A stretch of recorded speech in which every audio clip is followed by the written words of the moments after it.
Good afternoon to all.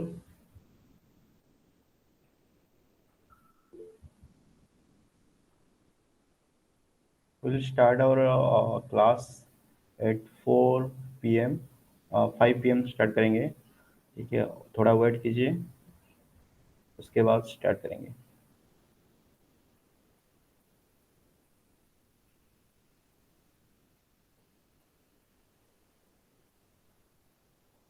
Sir, shall we proceed our class? Start start करो तुम। Yes.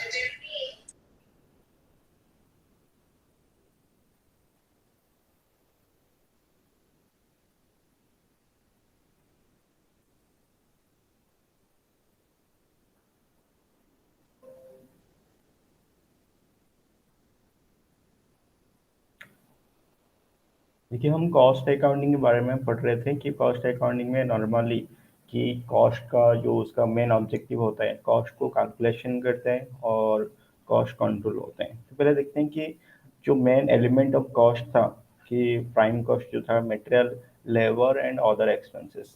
तो मैंने बता दिया था कि प्राइम कॉस्ट बेसिकली क्या होते हैं, डायरेक्ट को जितना मटेरियल, लेबर और expenses, direct material, direct labour and direct expenses को लेकर क्या होते हैं कि प्राइम कॉस्ट होते हैं. और जितना सारा इनडायरेक्ट मटेरियल, इनडायरेक्ट लेबर और इनडायरेक्ट एक्सपेंसेस को लेकर यहाँ पे ओवरहेड होता है. तो इनडायरेक्ट का पार्ट क्या हो जाएगा, ओवरहेड का पार्ट होगा, और डायरेक्ट का पार्ट क्या होगा, डायरेक्ट का पार्ट ये हमारा क्या हो जाएगा, प्राइम कॉस्ट हो जाएगा. तो अभी देखिए कि मेन जो एलिमेंट होता है कॉस्ट का, पहले होता है मटेरियल. मटेरियल में आता है कि स्टॉक आता है, और stock is otherwise known as inventory. तो इन्वेंटरी को या फिर बोल सकते हैं स्टॉक को अच्छे से कंट्रोल करना चाहिए, या फिर बोल सकते हैं स्टॉक को मैनेजमेंट करना सबसे ज़्यादा इम्पोर्टेंट होता है.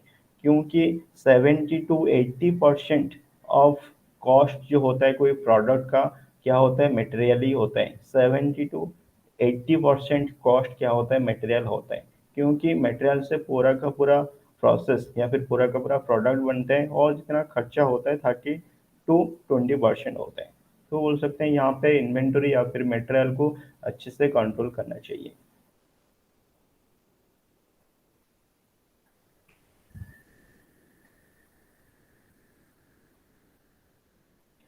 और इन्वेंटरी कंट्रोल का जो ऑब्जेक्टिव होता है, ऑब्जेक्टिव ऑफ इन्वेंटरी कंट्रोल यहाँ पे बोल रहा है कि इन्वेंटरी कंट्रोल या फिर बोल सकते हैं स्टॉक कंट्रोल का क्या क्या ऑब्जेक्टिव होता है.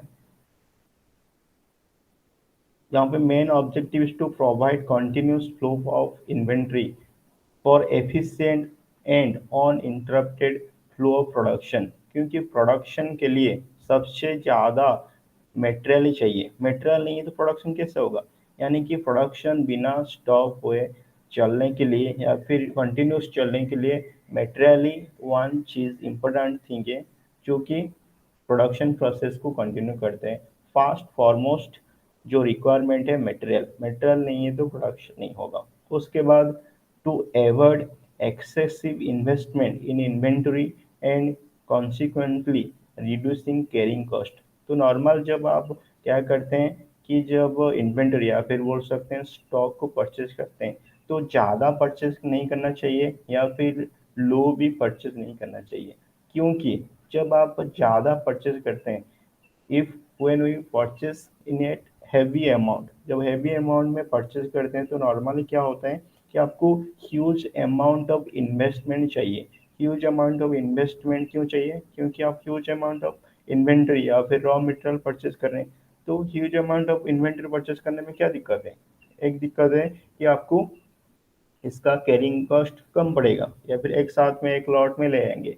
फिर भी और एक जो बोल सकते हैं और ज़्यादा कॉस्ट लगेगा, क्या हो सकता है, जैसे कि स्टोरेज करने में. आप स्टोरेज करेंगे जब मटेरियल को, ज़्यादा स्टोरिंग स्पेस लगेगा, ज़्यादा इन्वेस्टमेंट, ज़्यादा पैसा लगेगा. उसके बाद वेस्टेज होने का ज़्यादा चांस है, या फिर बोल सकते हैं कि थेफ्ट होने का भी चांसेस है. इस बहुत सारा जो कर्जेस के वजह से, रीजन के वजह से हम क्या करते हैं, इन्वेस्टमेंट या फिर जो इन्वेंटरी को इन्वेस्टमेंट करते हैं या फिर इन्वेंटरी जो परचेज करते हैं, तो ज़्यादा नहीं होना चाहिए और कम भी नहीं होना चाहिए. लेस होगा तो क्या होगा, जैसे कि प्रोडक्शन बंद होने का चांसेस है, या फिर लेस अमाउंट में परचेज करें तो ज़्यादा अमाउंट, ज़्यादा टाइम में परचेज करेंगे तो 10,000 मंथली परचेज करें या फिर क्वार्टरली परचेज करें तो क्या होगा, ज़्यादा अमाउंट ऑफ कैरिंग कॉस्ट लगेगा।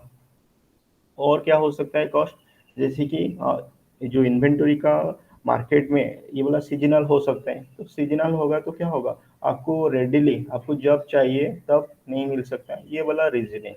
या फिर बोल सकते हैं कि नॉर्मल सा प्राइस बढ़ सकता है, यानी कि जो सीजनल मटेरियल है ऑफ सीजन में क्या होगा, मटेरियल का कॉस्ट ज़्यादा हो जाएगा, तो ये सब रीजन है। उसके बाद to keep surplus and absolute items to the minimum, तो यहाँ पे जो अब्सोल्यूट होना या फिर बोल सकते हैं खराब होने का आइटम को मिनिमम करने के लिए यहाँ पे इन्वेंटरी कंट्रोल करना चाहिए या फिर स्टॉक को कंट्रोल करना चाहिए।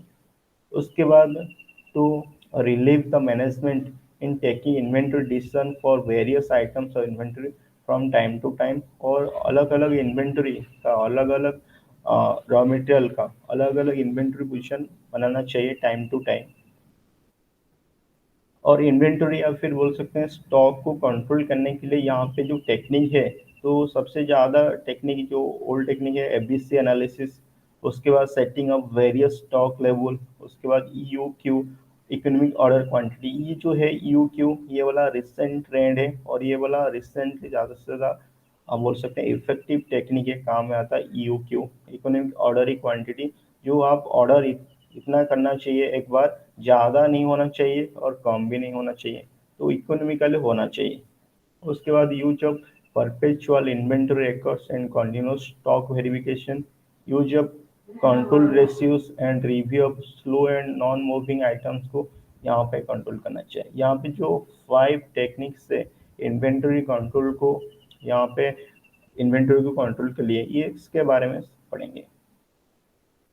अब देखिए फास्ट है एफबीसी एनालिसिस। एफबीसी का मतलब ये वाला ऑलवेज बेटर कंट्रोल है।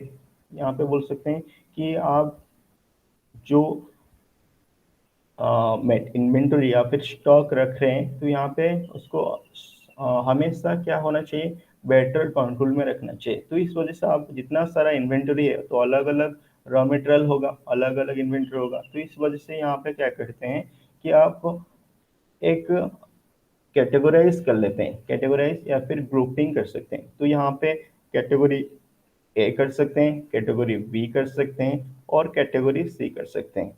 Category A, category B and category C कर सकते हैं। तो यहाँ पे कैटेगरी ए में क्या होगा, कैटेगरी ए में आप कौन सा टाइप का मटेरियल रखते हैं कि जिस टाइप का मटेरियल का जो कॉस्ट या फिर बोल सकते हैं ये वाइटल है, ये सबसे ज़्यादा वाइटल या सबसे ज़्यादा इम्पोर्टेंट वाला है, तो इसका जो प्राइस है, इसका जो परसेंटेज है, या फिर बोल सकते हैं कुछ मटेरियल का परसेंटेज, बोल सकते हैं कि इसका जो क्वांटिटी या फिर ऑक्यूपाइड जो एरिया होगा, तो जिस एरिया में रहता है ये वाला 10% होता है, और इसका यहाँ पे ऑक्यूपाइड एरिया 10% होता है और इसका वैल्यू होता है 70%। तो कैटेगरी ए में इसी टाइप का मटेरियल को रखते हैं, या फिर ज़्यादा से ज़्यादा वाइटल होता है। क्यों होता है, क्योंकि इसका 10% ऑक्यूपाइड स्पेस होता है, स्पेस कम लेता है, और इसका जो वैल्यू होता है ज़्यादा होता है, यानी कि 70% वैल्यू होता है। तो इस वजह से मान सकते हैं जैसे कि पेट्रोल वगैरह हो गया, जो प्रीशियस स्टोन वगैरह हो गया, तो उसी को आप क्या करते हैं कैटेगरी ए में रखते हैं। उसके बाद कैटेगरी सी में किसको रखते हैं, कैटेगरी सी में जिसका 10% बोल सकते हैं, इसका उल्टा हो जाएगा, इसका 70% स्पेस होगा और 10% कॉस्ट होगा। 10% कॉस्ट, यहाँ पे स्पेस का बात कर रहा हूँ और यहाँ पे कॉस्ट का बात कर रहा हूँ, ये दोनों याद रखना, स्पेस और कॉस्ट। तो यहाँ पे सी टाइप का जो मटेरियल है या फिर इन्वेंटरी है, इसमें 70% स्पेस होगा और 10% कॉस्ट होगा। तो यहाँ पे बोल सकते हैं लेस, जो बोल सकते हैं यहाँ पे ये जो है लेस इम्पोर्टेंट वाला है, ये वाला मोर इम्पोर्टेंट, ये वाला लेस इम्पोर्टेंट वाला सी ग्रुप में आएगा। और बी ग्रुप में कौन सा टाइप का मटेरियल आता है, बी ग्रुप में नॉर्मली यहाँ पे मीडियम आता है। मीडियम का मतलब ज़्यादा इम्पोर्टेंट नहीं है और लेस भी इम्पोर्टेंट नहीं है, तो यहाँ पे मीडियम ग्रुप आता है, इसमें बी टाइप का जो कैटेगरी में। तो इसी हिसाब से आपको ए टाइप ग्रुप में जो जो मटेरियल आपने लिस्ट कर दिए उसी को ज़्यादा से ज़्यादा क्या देना चाहिए, कंट्रोल यूनिट पुट करना चाहिए। इसका मतलब ज़्यादा से ज़्यादा ध्यान देना चाहिए। तो इसमें ये वाला मटेरियल ख़राब नहीं होना चाहिए, ये भी आपको ज़्यादा से ज़्यादा देखना चाहिए। और इसी के ऊपर आपको मैन पावर लगाना चाहिए या फिर जो जो सिक्योरिटी वगैरह लगाना चाहिए, ताकि ये वाला मटेरियल चोरी ना हो जाए या फिर कुछ ख़राब नहीं हो जाए। उस हिसाब से बी टाइप का मटेरियल को थोड़ा और थोड़ा इम्पोर्टेंट देना है, लेस इम्पोर्टेंट देना है। उसके बाद सी टाइप का जो मटेरियल को और थोड़ा लेस इम्पोर्टेंट देना है। तो इसी हिसाब से ये वाला खराब हो जाएगा तो ज़्यादा से ज़्यादा दिक्कत नहीं होगा कंपनी को। ये वाला जब मटेरियल ए टाइप का ग्रुप जब खराब हो जाता है या फिर आपका नेग्लिजेंस के वजह से, कंपनी का नेग्लिजेंस के वजह से, वर्कर का नेग्लिजेंस के वजह से खराब होता है, तो ऑटोमेटिक ज़्यादा से ज़्यादा वाइटल इफेक्ट डालता है। तो आपको इस हिसाब से एबीसी हिसाब से आपको क्या करना है, इन्वेंटरी को कंट्रोल करना चाहिए।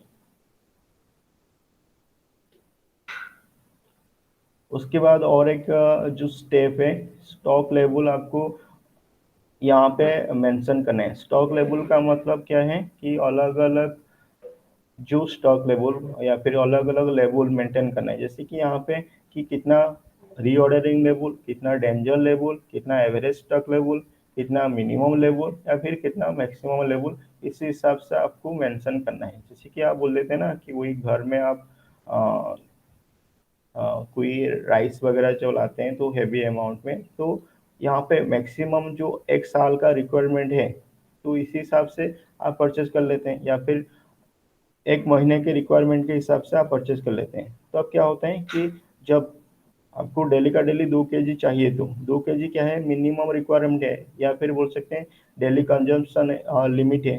तो उस हिसाब से जब एक क्या बनाते हैं, डेंजर लेवल बनाते हैं, यानी कि आपका डेंजर लेवल यानी कि 4 kg बना लीजिए। 4 kg यानी कि 2 दिन के लिए ये एटलीस्ट रखना चाहिए। इस लेवल में आ जाएगा तो डेंजर लेवल, यानी कि इसमें आप यूज नहीं करेंगे उसी टाइप का राइस को, आप फिर ऑर्डर कर देंगे। एक होता है ऑर्डरिंग लेवल, यानी कि इस लेवल में आपको क्या होता है कि मटेरियल को ऑर्डर करना होता है, इस लेवल में पहुंच जाएगा तो उसी राइस, तो उसी टाइम में आपको ऑर्डर करना है कि जल्दी जो राइस या फिर कोई व्हीट है या फिर कोई कुछ आइटम है, खाने का आइटम है, तो उसी में परचेज कर लेते हैं।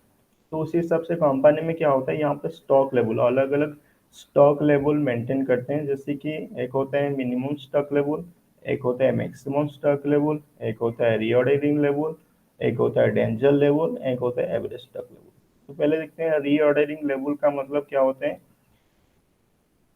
तो इस आइटम में या फिर इस लेबल में क्या करना पड़ता है, आपको रीऑर्डर करना पड़ता है, यानी कि ऑर्डर प्लेस करना पड़ता है मटेरियल परचेज करने के लिए। तो रीऑर्डर लेबल को कैलकुलेशन के लिए यहाँ पे इसका फॉर्मूला है मैक्सिमम कंजप्शन, मैक्सिमम कितना कंजप्शन कर रहे हैं, और मिनिमम रीऑर्डर रीऑर्डर पीरियड, यानी कि कितना दिन में रीऑर्डर हो रहा है, रीऑर्डरिंग पीरियड कितना दिन है, मैक्सिमम कंजप्शन और रीऑर्डर ऑर्डर पीरियड, ये होता है रीऑर्डर लेवल।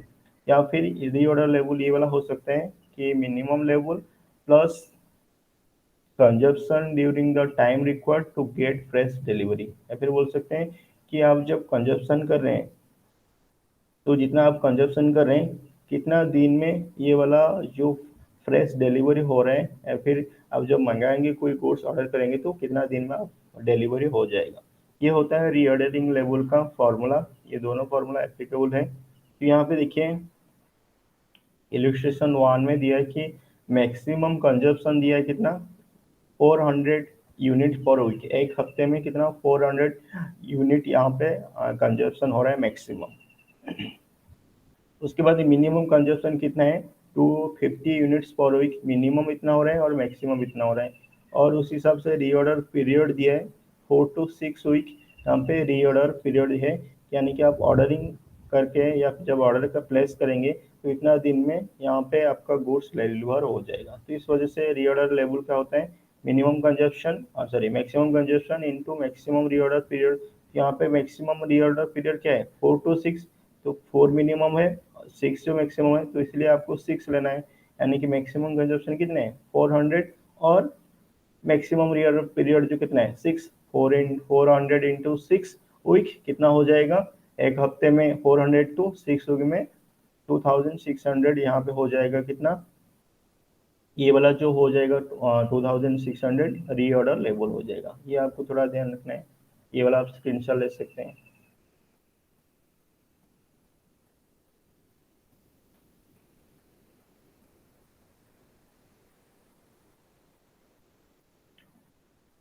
उसके बाद देखिए मिनिमम स्टॉक लेवल एक होता है। मिनिमम स्टॉक लेवल का मतलब है कि आपको इतना अमाउंट ऑफ स्टॉक आपको रखना होता है, इससे बोल सकते हैं इसे नीचे होगा तो ये वाला क्या हो जाएगा, डेंजर लेवल के तरफ चला जाएगा। तो इस वजह से आपको मिनिमम हमेशा इतना स्टॉक रखना चाहिए, इतना स्टॉक रिक्वायरमेंट है बोल सकते हैं।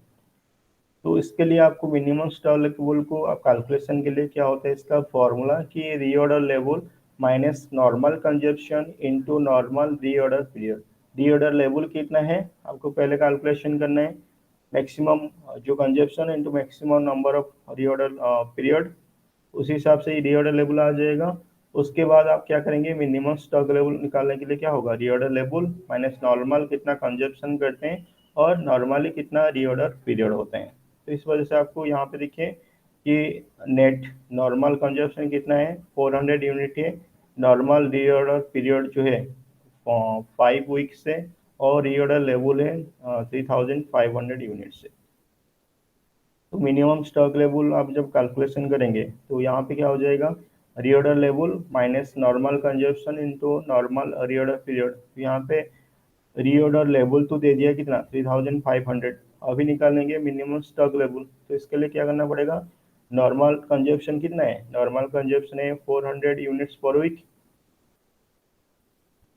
उसके बाद हम क्या करेंगे, नॉर्मल रीऑर्डर पीरियड जो है 5, तो इसको मल्टीप्लाई कर लेंगे। तो यहाँ पे क्या हो जाएगा 400 इंटू 5 2000 यूनिट्स हो जाएगा, और यहाँ पे 3500 माइनस 2000 यहाँ पे लेस कर देंगे तो कितना होगा, जो 1500 यूनिट होगा, 1500 यूनिट मिनिमम स्टॉक लेवल है। मिनिमम स्टॉक लेवल का मतलब इतना तो आपको रखना ही रखना है। उसके बाद मैक्सिमम स्टॉक लेवल, जब मैक्सिमम स्टॉक लेवल का मतलब है कितना आप ज़्यादा से ज़्यादा स्टोर में रख सकते हैं, और कितना आपको ये वाला इससे ज़्यादा रखेंगे तो ये खराब हो सकता है, या फिर बोल सकते हैं यहाँ पे एडवर्स इफेक्ट आ सकते हैं। तो उसके लिए आपको बहुत सारा जो क्राइटेरिया है और बहुत सारा जो बोल सकते हैं कि रीजन है, ये सब फैक्टर को आपको कंसीडर करना चाहिए। जैसे कि आपको अमाउंट ऑफ वर्किंग कैपिटल कितना अवेलेबल है, वर्किंग कैपिटल का मतलब है रनिंग कैपिटल, या फिर बोल सकते हैं कितना एक्चुअल में आपका current asset minus current liability, ये होता है वर्किंग कैपिटल। यानी कि करेंटली कितना कैपिटल रनिंग होता है बिजनेस में, कितना amount of working capital available है। तो अवेलेबल नहीं है तो आप कैसे परचेस करेंगे, तो उसी हिसाब से आपको परचेस करना होता है कि वर्किंग कैपिटल अवेलेबल है कि नहीं है। तो उसी हिसाब से आपको ज़्यादा परचेस कर सकते हैं या फिर लेस परचेस कर सकते हैं। उसके बाद नॉर्मल और rate of consumption of material during the lead time, तो यहाँ पे लीड टाइम में कितना मटेरियल कंजप्शन होते हैं। उसके बाद time necessary to obtain delivery, तो यहाँ पे कितना टाइम लेता है जब डिलीवरी के लिए कोई रॉ मटेरियल। उसके बाद अवेलेबिलिटी ऑफ स्टोरेज स्पेस कितना अवेलेबल है कि नहीं है। उसके बाद इकोनॉमिक ऑर्डर क्वांटिटी कितना है, cost of carrying the inventory, तो इन्वेंटरी की जब आप परचेज करते हैं कितना कॉस्ट पड़ता है, ये भी one type of factor consider करना पड़ता है। उसके बाद possibility of loss due to evaporation deterioration etc, या फिर इवापोरेशन यहाँ पे इवापोरेट हो जाएगा कोई मटेरियल, जैसे कि बोल सकते हैं कि ऑयल वगैरह है, पेट्रोल वगैरह है, गैस वगैरह इवापोरेट हो सकते हैं, डिटोरिएशन भी हो सकते हैं। तो ये भी पॉसिबिलिटी कितना है लॉस, इसको भी आपको कंसिडर करना है। उसके बाद extent to which price fluctuate में भी इम्पोर्टेंट, तो जो सीजनल जैसे बोला था सीजनल मटेरियल है तो प्राइस फ्लक्चुएट कर रहा है कि नहीं कर रहा है, ये भी इम्पोर्टेंट है। उसके बाद possibility of change in fashion habit, etc fashion और हैबिट में कुछ चेंज हो रहा है तो उसके वजह से मटेरियल का प्राइस इंक्रीज हो रहा है डिक्रीज हो रहा है, या फिर फैशन के वजह से वो मटेरियल है या फिर उसी टाइप का प्रोडक्ट वाइब आउट हो जाता है कि 2 साल में या फिर 2 मंथ में 6 मंथ में, तो उसी टाइप का मटेरियल आप ज़्यादा से ज़्यादा 1 साल के लिए स्टॉक नहीं रखेंगे, तो ये भी होता है। उसके बाद incidents of insurance cost which may be important for some materials. Insurance cost कितना है उस हिसाब से आपको मैक्सिमम स्टॉक लेवल मेंटेन करना है। तो इसके लिए इसका जो फॉर्मूला है, reorder level plus reorder quantity minus minimum consumption और मिनिमम रीऑर्डर पीरियड, ये है कि क्या है इसका मैक्सिमम स्टॉक लेवल का फॉर्मूला है। उसके बाद आता है डेंजर लेवल। डेंजर लेवल का मतलब जब ये वाला डेंजर लेवल में आ जाते हैं, आप मान लीजिए कोई आप जो बाइक चला रहे हैं तो वहाँ पे जब पेट्रोल का लेवल लेस हो जाता है तो वहाँ पे सिग्नल देता है कि बीप का सिग्नल देता है कि आपको यहाँ पे कि पेट्रोल का ख़त्म होने वाला है, तो आप जल्दी पेट्रोल यहाँ पे फिल कीजिए। तो इस हिसाब से भी डेंजर लेवल जब आता है, रेड का सिंबल आपको रेड अलर्ट देता है कि जो बोल सकते हैं स्टॉक खत्म होने वाला है या फिर इन्वेंटरी खत्म होने वाला है। तो इस लेवल में आपको किसी भी हालत में मटेरियल यूज नहीं करना चाहिए। तो आपको डायरेक्टली ज़्यादा से ज़्यादा जो मटेरियल ऑर्डर करने का जो प्रोसेस है, तो प्रोसेस को आपको हटा देना है। जो डायरेक्ट प्रोसेस, जो शॉर्टेस्ट प्रोसेस है, तो शॉर्टेस्ट प्रोसेस को आपको यूटिलाइज करना चाहिए। तो सप्लायर के साथ आप डायरेक्ट कॉन्टैक्ट कर सकते हैं, जो परचेज में रहता है या फिर जो जो यूनिट में रहता है, डायरेक्ट जाके जो सप्लायर के साथ कांटेक्ट कर सकते हैं और बोल सकते हैं कि ये वाला तो गुड्स है हमें, या फिर ये वाला जो मटेरियल है हमें सेंड कीजिए। तो डेंजर लेवल का जो बोल सकते हैं इसका फॉर्मूला है average consumption into minimum reorder period for emergency purchase. यानी कि एवरेजली कितना कंजप्शन होता है एक मटेरियल या फिर बोल सकते हैं inventory into maximum reorder period और इमरजेंसी परचेज, कितना मैक्सिमम टाइम लगता है इमरजेंसी परचेज में। इमरजेंसी परचेज का मतलब जब डेंजर लेवल में आता है कितना शॉर्टेस्ट वे में कितना जल्दी मेटेरियल पहुंच सकते हैं। और एवरेज जो स्टॉक लेवल क्या है कि half into maximum stock level plus minimum stock level होता है, ये वाला होता है एवरेज स्टॉक लेवल।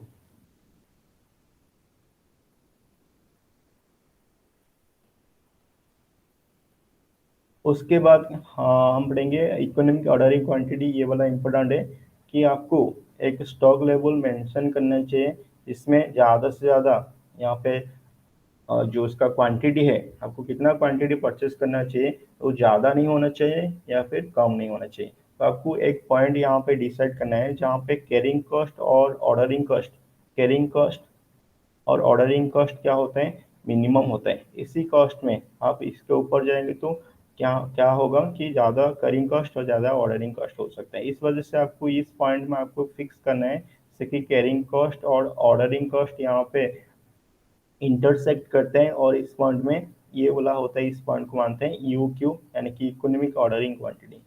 इसका फॉर्मूला है 2 CU/I का रूट ओवर, या फिर यहाँ पे दिए है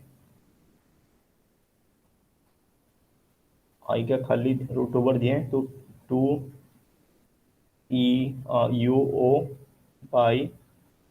का रूट ओवर आप लिख सकते हैं।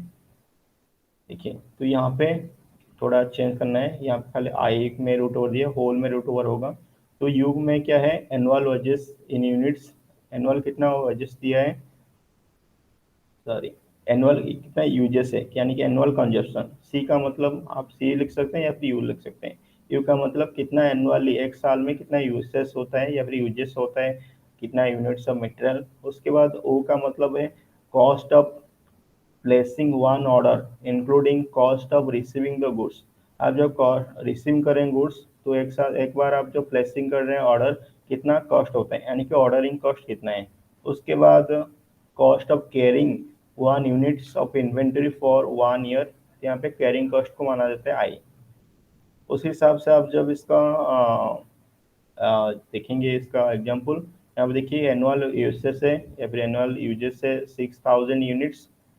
उसके बाद दिया है cost of material per unit, material cost per unit कितना दिए हैं 2.5 रुपीज़। उसके बाद cost of placing and receiving one order, वो एक ऑर्डर को प्लेस करने के लिए एंड रिसीव करने के लिए कितना रुपीस लगता है 15 रुपीज़ लगता है। उसके बाद annual carrying cost of 1 rupees जो है कैरिंग कॉस्ट, यानी कि आई कितना दिया, 20% of inventory value. Inventory value जितना है उसका 20%। यहाँ पे देखिए इन्वेंटरी वैल्यू कितना है, 2.5 रुपीज, इसका 20% कैलकुलेशन करेंगे, यानी कि 2.5 डिवाइड बाई इंटू 20/100 हो जाएगा, तो यहाँ पे 50 पैसा आता है। तो यहाँ पे देखिए अभी यू क्यू निकाल सकते हैं, इकोनॉमिक ऑर्डरिंग क्वांटिटी 2 × सी, यानी कि सी और यू, 2 × यू यानी कि annual consumption 6000 unit into ordering cost 15 rupees, उसके बाद डिवाइडेड बाई आई, आई यानी कि कैरिंग कॉस्ट कितना है, 1 यूनिट का कैरिंग कॉस्ट है 0.5 रुपीज़ का रूट ओवर। तो ये वाला आप कैलकुलेशन करेंगे तो 600 आप जब यूनिट परचेज करेंगे तो यहाँ पे इसका कैरिंग कॉस्ट और ऑर्डरिंग कॉस्ट क्या होगा, मिनिमम होगा। तो इससे आप ज़्यादा मटेरियल परचेज करेंगे तो ज़्यादा आपको क्या करना पड़ेगा, कैरिंग कॉस्ट और बोल सकते हैं ऑर्डरिंग कॉस्ट ज़्यादा इनकर करना पड़ेगा। तो ये है इसका फॉर्मूला, ये आपको थोड़ा याद रखना है।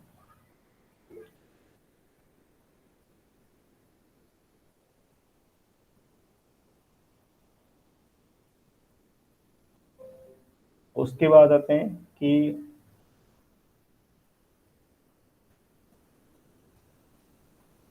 मटेरियल का प्राइसिंग का बात करते हैं कि अब जब मटेरियल पहले तो रिसीव कर लेते हैं, उसके बाद जब इशू करेंगे मटेरियल तब क्या होगा, जब प्राइसिंग का मेथड क्या होगा, आइदर आप फीफो मेथड में यूटिलाइज कर सकते हैं या फिर लिफो मेथड में यूज कर सकते हैं मटेरियल का प्राइसिंग के लिए। तो यहाँ पे इशू करने के टाइम में सबसे ज़्यादा इम्पोर्टेंट होता है कि एक वन टाइप ऑफ स्टॉक एक साल में एक बार तो स्टॉक परचेज नहीं होता है या फिर इन्वेंटरी परचेज नहीं होता है, डिफरेंट डिफरेंट बोल सकते हैं टाइम में डिफरेंट डिफरेंट प्राइसिंग होता है। तो इस वजह से आप जब मटेरियल इशू करते हैं, पहले तो मटेरियल आ जाते हैं कंपनी में, उसके बाद आपको इशू करना होता है। जब इशू करते हैं तो उसका प्राइसिंग क्या होगा, तो आप परचेज जब किए थे उसी प्राइस में इशू करेंगे या फिर जो करंट प्राइस है उसी प्राइस में यूज़ करेंगे। तो यहाँ पे इस डिफिकल्टीज को रिमूव करने के लिए ये बहुत सारा मेथड जो है, सबसे ज़्यादा मेथड ये LIFO FIFO and weighted average method, ये सबसे ज़्यादा इफेक्टिव है, LIFO FIFO and weightage average method.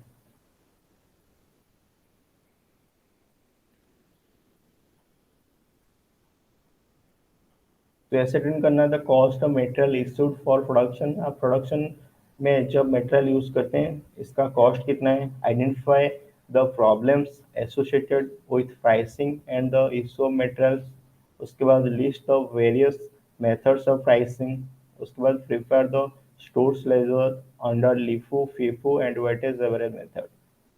इसका ये है, इसका ऑब्जेक्टिव वगैरह है।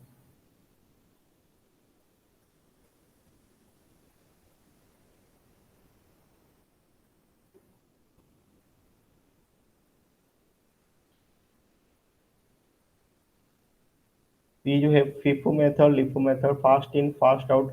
फीफो मेथड होते हैं कि जो मटेरियल फास्ट आया है उसे फास्ट आउट करना है, यानी कि फास्ट देना है, या फिर जब कोई रिक्विजिशन आएगा स्टोर में तो जो फास्ट आया होगा तो उसी को देना है। मान लीजिए दो मटेरियल आया है, एक आया है जनवरी में आया है, एक आया है फरवरी। जब मार्च में कोई आएगा कोई मटेरियल इशू के लिए या फिर मटेरियल लेने के लिए स्टोर में, तो यहाँ पे क्या करना पड़ेगा, प्रोडक्शन यूनिट आएगा स्टोर में मटेरियल लेने के लिए, तो जो स्टोर वाला क्या करेगा, तो जनवरी वाला जो मटेरियल है उसी मटेरियल को इशू करेगा।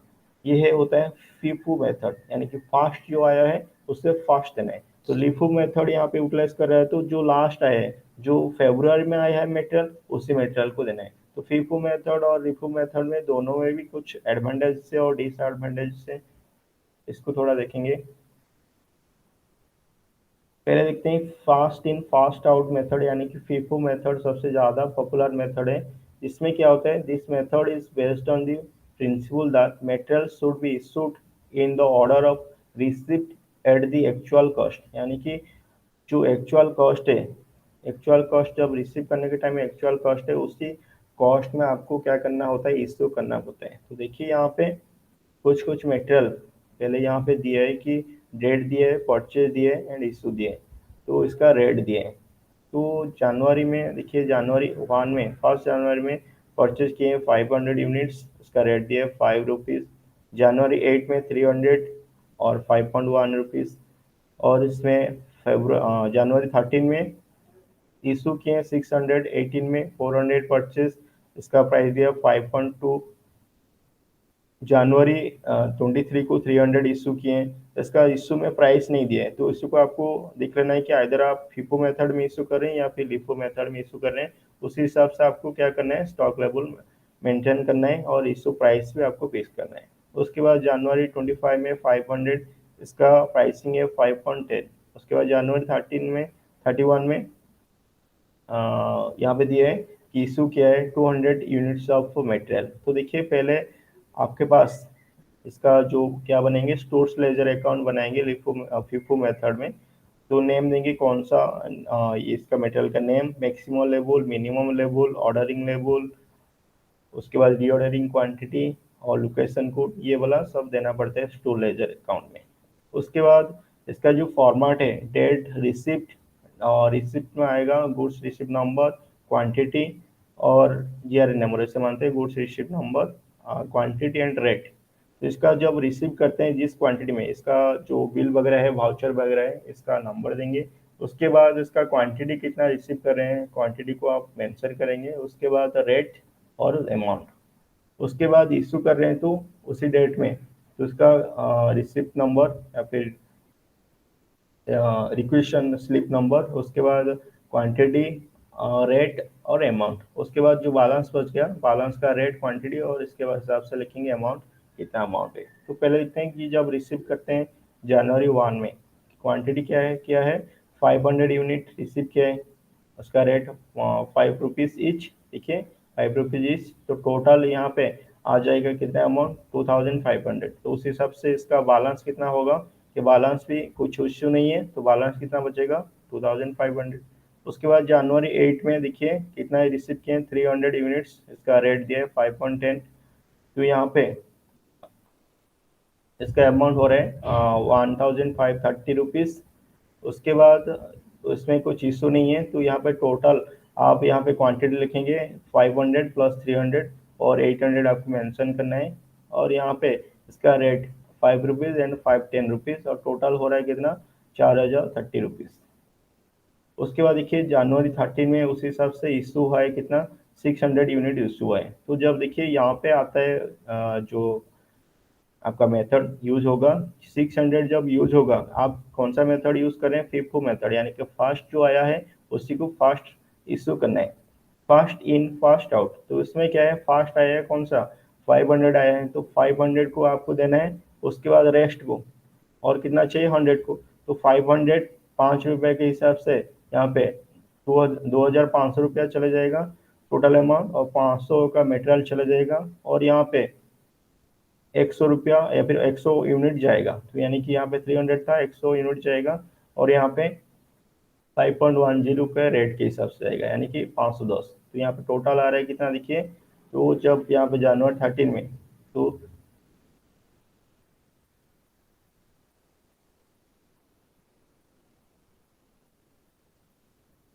यहाँ पे देखिए 300 किया है, ऐसे नहीं होते हैं। तो आपको एवरेजली लेना ही चाहिए, क्योंकि यहाँ पे फीफो मेथड है, फीफो मेथड में जो फास्ट है उसी को फास्ट आपको यूटिलाइज करना है।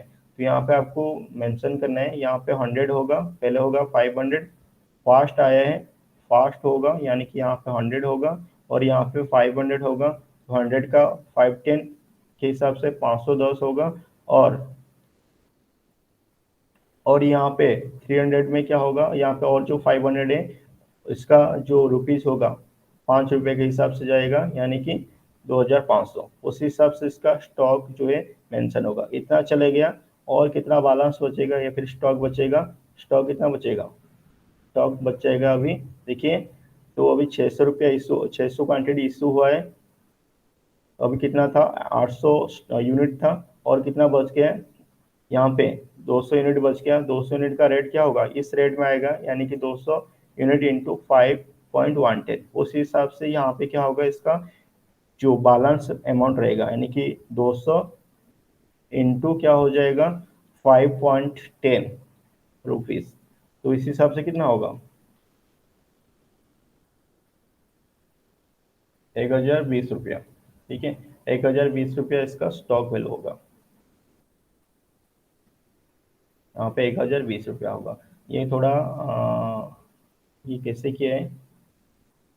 अच्छा, ये वाला last in fast out LIFO method में कर दिया है ये वाला फिफ्को।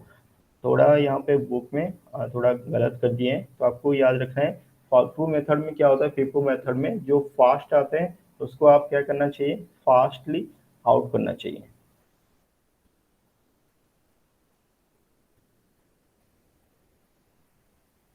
ये वाला समझ गए ना, ये वाला क्या है, फिफो मेथड में फास्ट इन फास्ट आउट। जो फास्ट आया मेटल उसी को फास्ट देना है। तो इस हिसाब से ये फास्ट वाला आया है कौन सा, 500 आया है, तो 500 को टोटल देना है। हम क्यों यहाँ पे 300 को देंगे, ये उल्टा थोड़ा किया है। ये वाला लिफो मेथड में किया है, जो ये वाला क्वेश्चन किया है सॉल्व किया है। तो उस हिसाब से जो स्टॉक बच जाएगा उस हिसाब से उसको मेंशन करना है। फिर जब नेक्स्ट का बारी आएगा, 400 रिसीव करेंगे तो 400 को रिसीव करेंगे, उसका क्वांटिटी और टोटल वैल्यू लिख देंगे। तो उस हिसाब से ये वाला प्रोसीड होगा। जब इशू करेंगे, फिर जो फास्ट आया है फास्ट लॉट में, तो पहले तो फास्ट लॉट चले गया ये वाला, यहाँ पे 500 चले गया, जो बच गया 200, उसी फिर 200 को इशू करेंगे। ये आपको याद रखना है।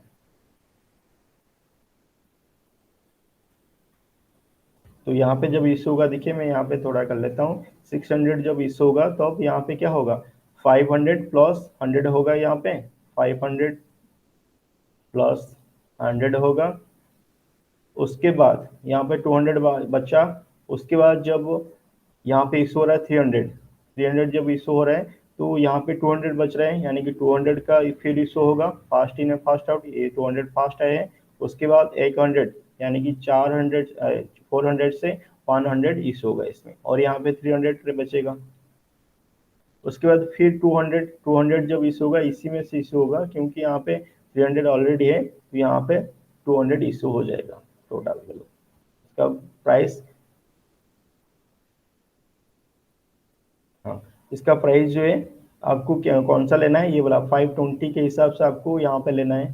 तो आपको यहाँ पे देखना है कि जो फास्ट आए हैं फास्टली यहाँ पे क्या होगा, इशू होगा। उसके बाद देखते हैं लिफो मेथड,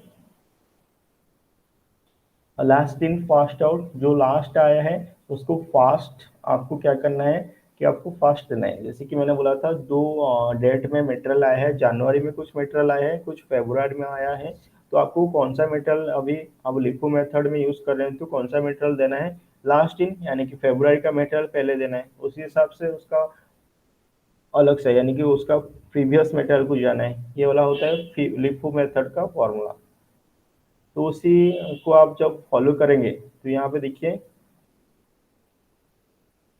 हाँ ये वाला सही दिया है कि जनवरी में रिसीव किया कितना, 500 यूनिट्स रिसीव किया, 5 रुपीज, 5 रुपीज, यहाँ पे हो रहा है 2500, और टोटल हो रहा है अमाउंट 2500।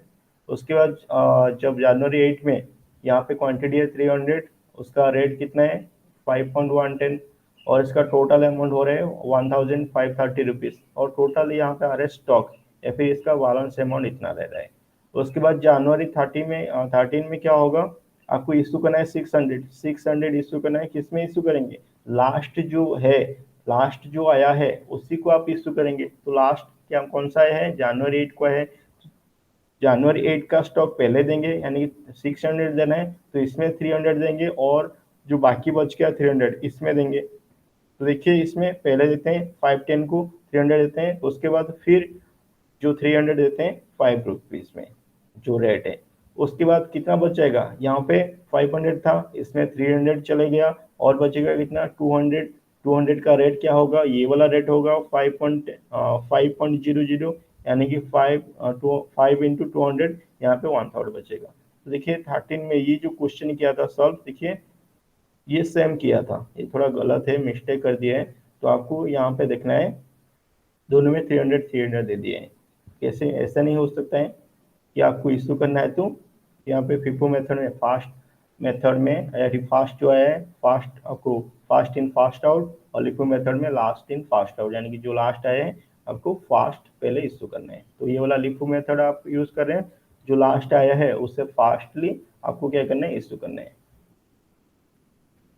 आपको उसी हिसाब से इसका बैलेंस रखेंगे, फिर और एक टाइम में क्या होगा, जो लास्ट आया है उसी को देंगे।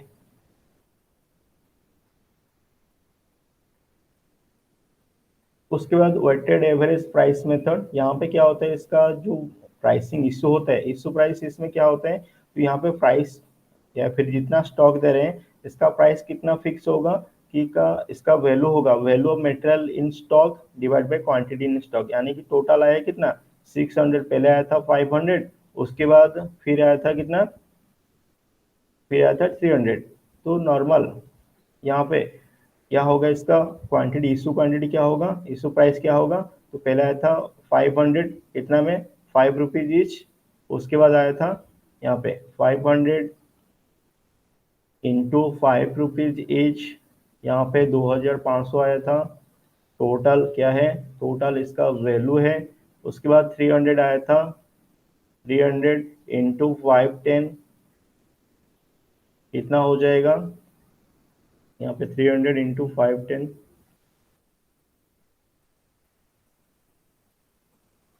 1530 रुपीज।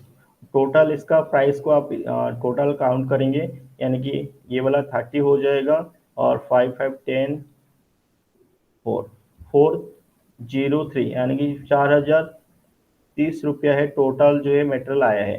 तो अभी जब इशू करेंगे 300, तो इशू करेंगे जब 600, टोटल है 800 आया था, तो इशू करेंगे 600, जब 600 इशू करेंगे तो इसका प्राइस कितना होगा, ये टोटल वैल्यू ऑफ मटेरियल को कैलकुलेशन करेंगे, उसके बाद डिवाइड करेंगे टोटल कितना क्वांटिटी का है, कितना क्वांटिटी का मटेरियल है, तो यहाँ पे इसका प्राइस कितना हो जाएगा, कि total value of material in stock divide by quantity in stock, कितना क्वांटिटी है 800 क्वांटिटी है, कितना इसका वैल्यू है 4030 डिवाइडेड बाय क्या हो जाएगा 800 यूनिट्स ऑफ मेटेरियल, तो पर यूनिट ऑफ मेटेरियल आ जाएगा इसका कॉस्ट। उस हिसाब से आपको इशू करना है, इशू प्राइस को आपको कंसीडर करना है। ये होता है weighted average price method of issuing material. ये तीनों मेथड आपको याद रखना है कि फीफो मेथड में क्या होता है, लिफो मेथड में क्या होता है, एंड वेटेज एवरेज मेथड में क्या होता है।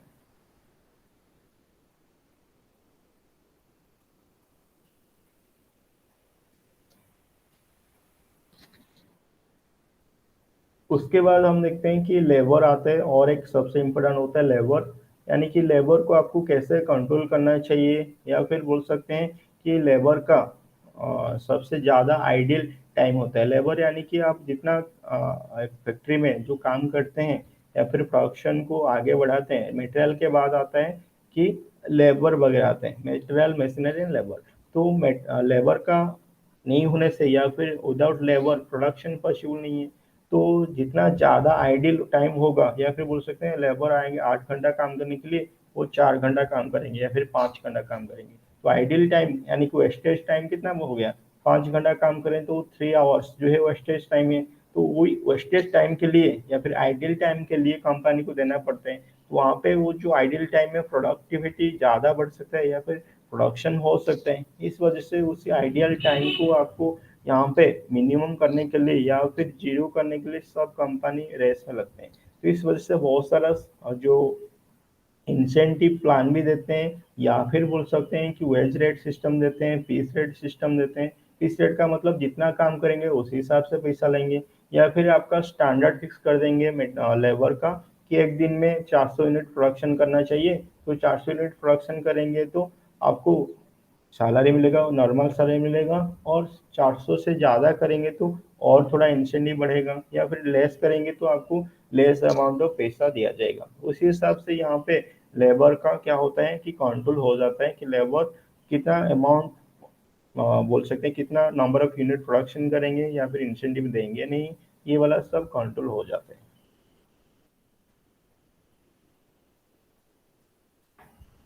यहाँ पे इसका ऑब्जेक्टिव होता है to understand time wage system,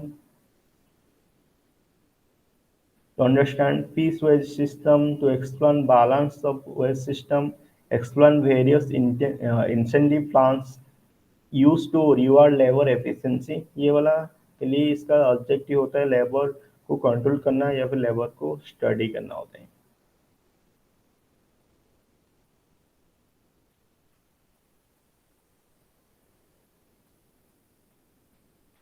हाँ, पीस रेट सिस्टम में क्या होता है नॉर्मली, पीस रेट यानी कि आप 10 यूनिट प्रोडक्शन करेंगे, 1 यूनिट का 50 रुपया, तो 10 यूनिट का 5 रुपया आपको लेबर मिल जाएगा।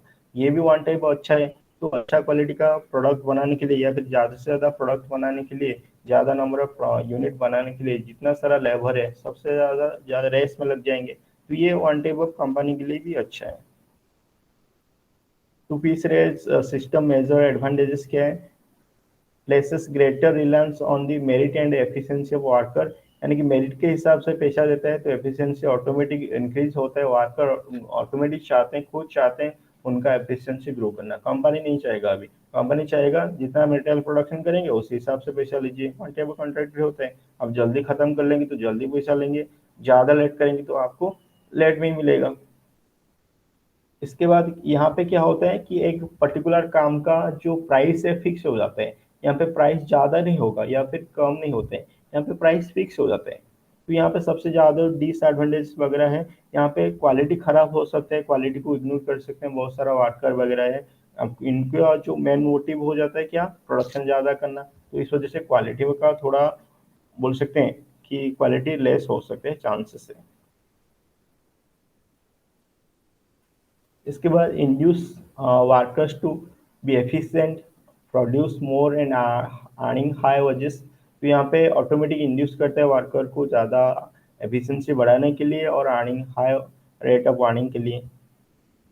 तो ओवर टाइम भी बहुत सारे वर्कर करते हैं इस वजह से, क्योंकि ज़्यादा से ज़्यादा प्रोडक्शन करेंगे तो उस हिसाब से उनको सैलरी वगैरह वजेस वगैरह मिलते हैं, वजेस वगैरह मिलते हैं।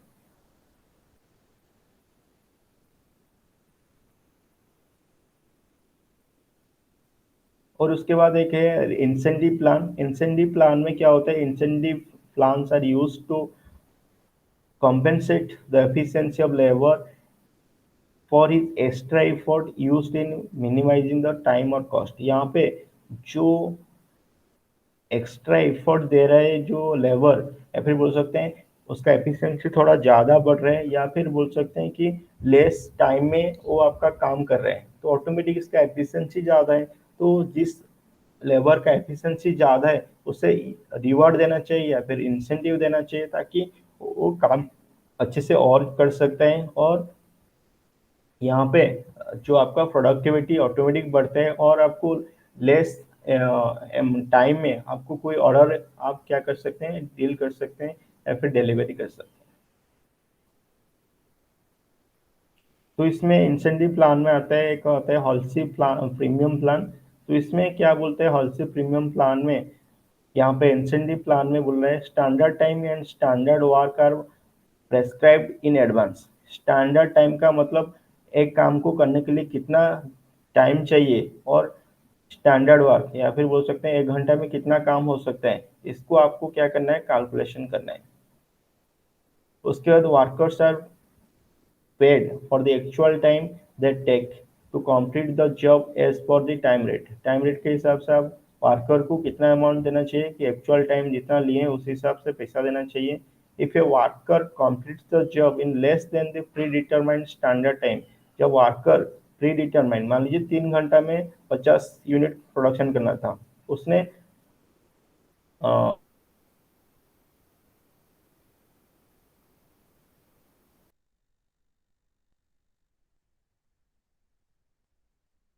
3 घंटे नहीं वो 2 घंटे में कर दिया, तो जब ये यानी कि जितना टाइम सेव किया है उसको थोड़ा बोनस देना चाहिए। His this is in addition to his waste for the actual time spend on the jobs.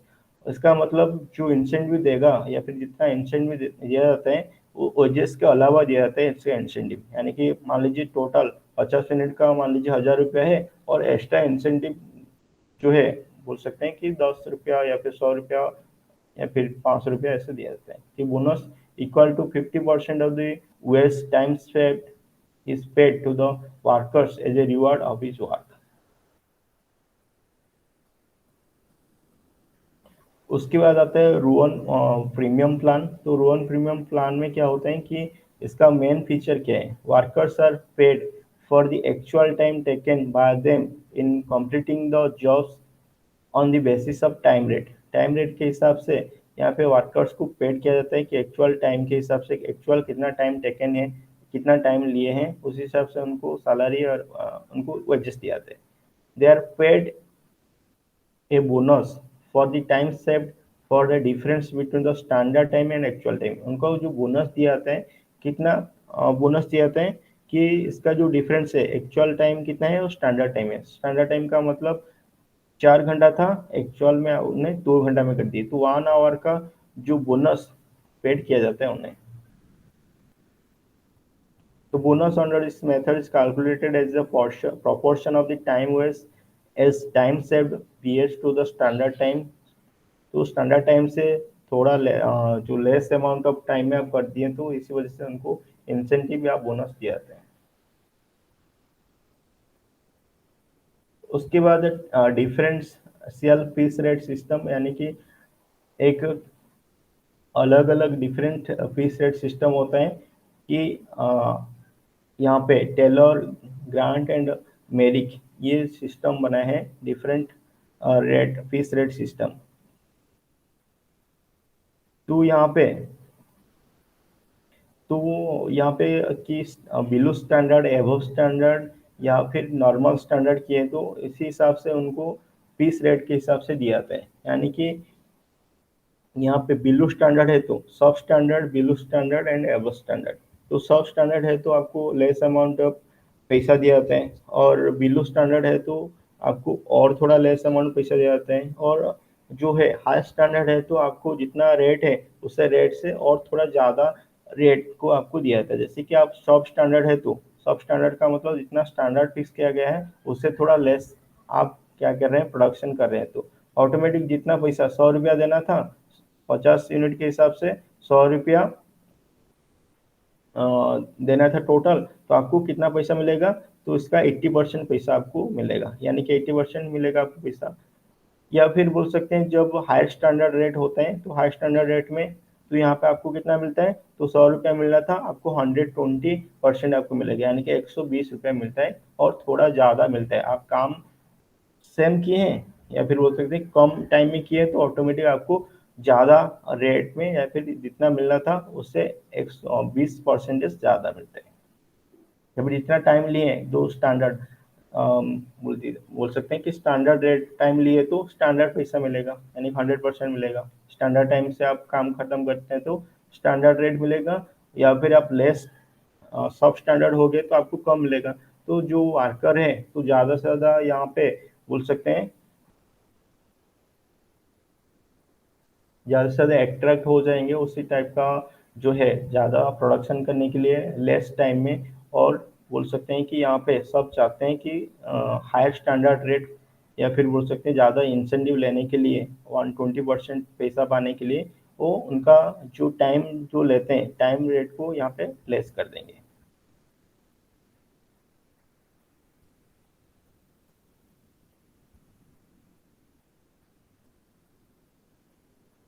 उसके बाद आता है मेसिन आवर रेट। ये वाला one type of important factor है कि जैसे कि लेबर, एक होता है मशीनरी, मशीनरी के वजह से या फिर बोल सकते हैं विदाउट मशीनरी ये प्रोडक्शन करना या फिर प्रोडक्शन कैपेसिटी बढ़ाना ये इंक्रीज ये पॉसिबल नहीं होता है। मशीनरी के आप जब वाइप आउट कर देंगे, हटा देंगे तो प्रोडक्शन प्रोसेस ये बंद हो सकता है।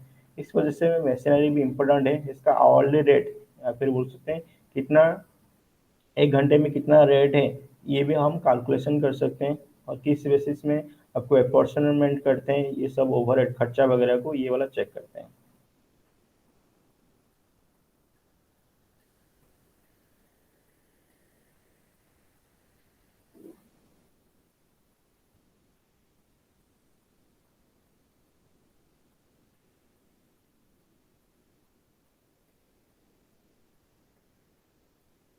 इसका एडवांटेजेस एंड लिमिटेशन क्या है। एडवांटेजेस मेन बोल रहा है मशीन और रेट का, considering the costing view point this is accurate method of absorption of overhead, यानी कि ओवरहेड को एब्जॉर्प्शन के लिए यहाँ पे मशीन और रेट सबसे ज़्यादा इंपॉर्टेंट है। उसके बाद it takes the actual running time of a machine and the gives accurate rate result.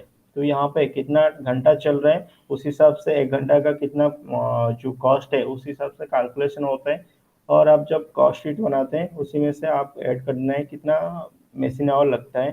तो 1 घंटा में 100 प्रोडक्ट होता है, तो 1 घंटा में इसका मशीन और रनिंग के लिए कॉस्ट है मान लीजिए 1000 रुपया, तो उस हिसाब से आपको 10 रुपया पड़ेगा। तो आपको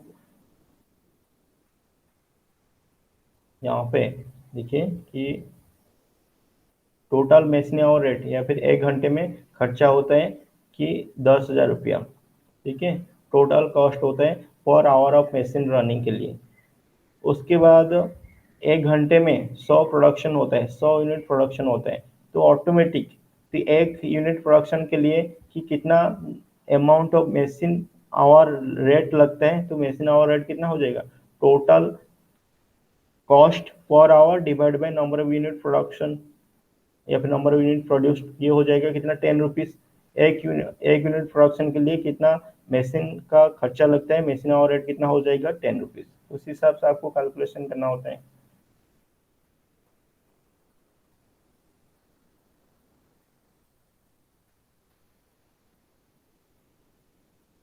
यहाँ पे basis of apportionment of overhead को आप कैसे अपॉर्शनमेंट कर सकते हैं कि जब फिक्स और स्टैंडर्ड चार्जेस होगा, तो यहाँ पे रेंट, रेट, टैक्सेस और other building expenses of factory होगा, तो इसका जो रेट क्या होगा, ratio of floor area occupied by each machine. Rent वगैरह आ रहा है, तो यहाँ पे टोटल रेंट को आप यहाँ पे कैसे कैलकुलेशन करेंगे कि कितना फ्लोर एरिया ले रहे हैं, टोटल इतना स्क्वायर फीट है, तो एक मशीन बैठने के लिए या फिर एक मशीन ऑक्यूपाइड करता है कि 100 स्क्वायर फीट, तो उसी हिसाब से उसका कॉस्ट हो जाएगा और इसका रेंट हो जाएगा, इस पे टैक्स हो जाएगा बिल्डिंग का। इंश्योरेंस क्या होता है, वैल्यू ऑफ मशीन के हिसाब से, मशीन का वैल्यू जितना है उस हिसाब से इसका इंश्योरेंस कॉस्ट हो जाएगा। उसके बाद सुपरवाइजर और फोरमैन अटेंडेंस का सैलरी जो होगा, कितना टाइम दे रहे हैं, टोटल टाइम इतना दे रहे हैं, तो इसका पर यूनिट या फिर पर आवर का कितना है उस हिसाब से कैलकुलेशन हो जाएगा। लाइटिंग का बात करते हैं, तो लाइटिंग जो होगा कि number of light point of machine और floor area occupied by machine, तो एक जो कितना एक मशीन टर्न के लिए कितना लाइटिंग पॉइंट देना पड़ता है, 4 टोटल है, तो लाइटिंग का बिल है इतना, तो इसमें से 4 पॉइंट यहाँ पे है मशीन करते हैं, तो 100 मान लीजिए 20 पॉइंट है, 20 पॉइंट का कितना है और 1 पॉइंट का कितना है और 4 पॉइंट का कितना है, तो उस हिसाब से आप क्या कर सकते हैं, एक मशीन का लाइटिंग पॉइंट यहाँ पे लाइटिंग का जो बोल सकते हैं लाइटिंग का चार्ज या फिर लाइटिंग का रेट जो है कैलकुलेशन कर सकते हैं। उसके बाद वेरिएबल चार्जेस आते हैं, मशीन रिपेयर एंड मेंटेनेंस में आता है कैपिटल वैल्यू और मशीन आवर्स, इसको आप कैलकुलेशन करते हैं। डेप्रिसिएशन में कैपिटल वैल्यू और मशीन आवर्स और मल्टीपल ऑफ बोथ, यहाँ पे आप कैलकुलेशन कर सकते हैं। पावर सिस्टम में आता है unit consumed by machine per hour per unit और रेट पर यूनिट, यहाँ पे आता है पावर सिस्टम कितना यूज़ कर रहे हैं, उस हिसाब से आपको पर यूनिट कितना दे रहे हैं, तो कितना यूनिट कंजप्शन किया मशीन, तो उस हिसाब से आपको डिवाइड करना है कि कितना यहाँ इसका पावर रेट है। Chemical, lubricants, oil and other consumption को उस हिसाब से आपको मशीन आवर और कैपिटल वैल्यू ऑफ मशीन को मशीन के हिसाब से आप क्या करेंगे, सेग्रीगेट कर सकते हैं। यहाँ पे दिया है कि देखिए कि नॉर्मल सा बात होता है computation of machine hour rate, एक मशीन चलने के लिए कितना इसका 1 आवर का रेट कितना होगा, पहले रेंट कितना है, लाइटिंग कितना है, सैलरी कितना है, इंश्योरेंस कितना है, कॉटन वेस्ट कितना है, टोटल इसका अमाउंट कर देंगे और यहाँ पे टोटल कॉस्ट आ जाएगा। उसके बाद यहाँ पे पर आवर पे कैलकुलेशन कर सकते हैं, 8 आवर का इतना खर्चा है, तो पर आवर का कितना खर्चा है यहाँ पे लिख सकते हैं। उसके बाद आवरली रेट यानी कि 1 घंटा का कितना कॉस्ट आएगा आएगा, total divide by number machine, ये total rent, lighting, salary, insurance, cotton waste, ये टोटल मिलाकर मान लीजिए 10,000 है, ठीक है, या फिर 10 लाख है, 10 लाख है, 10 मशीन है, तो यहाँ पे कितना हो जाएगा, 10 मशीन है तो टोटल नंबर ऑफ मशीन 10 है, तो 1-1 लाख आ जाएगा एक मशीन का। तो उस हिसाब से कितना आवर चलता है, तो टोटल यहाँ पे 1 लाख है, टोटल है 1 लाख एक मशीन का है, कितना आवर चलता है,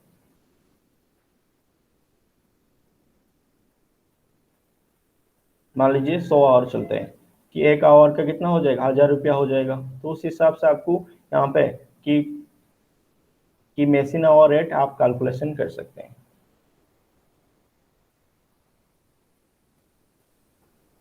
उसके बाद हम नेक्स्ट क्लास में पढ़ेंगे कि यूनिट कॉस्ट यहाँ पे आएगा कि कॉस्ट शीट के बारे में पढ़ेंगे कि यहाँ पे जो various types of cost sheet का जिसका फॉर्मेट मटेरियल, पहले आप निकालेंगे prime cost, material, direct labour, direct expenses, उसके बाद फैक्ट्री ओवरहेड को मिलाकर वर्क कॉस्ट, इसके बाद कॉस्ट ऑफ प्रोडक्शन, इसके बाद ऑफिस एडमिनिस्ट्रेटिव एक्सपेंसेस को ऐड करेंगे कॉस्ट ऑफ प्रोडक्शन, उसके बाद आप जब ऐड करेंगे सेलिंग और डिस्ट्रीब्यूशन एक्सपेंसेस, ये वाला कॉस्ट ऑफ सेल, उसके बाद प्रॉफिट ऐड करेंगे तो सेलिंग प्राइस हो जाएगा। इसके बारे में हम थोड़ा नेक्स्ट क्लास में डिस्कशन करेंगे, का कॉस्ट शीट के बारे में थोड़ा इलेबोरेटली मैं बता दूंगा नेक्स्ट क्लास में।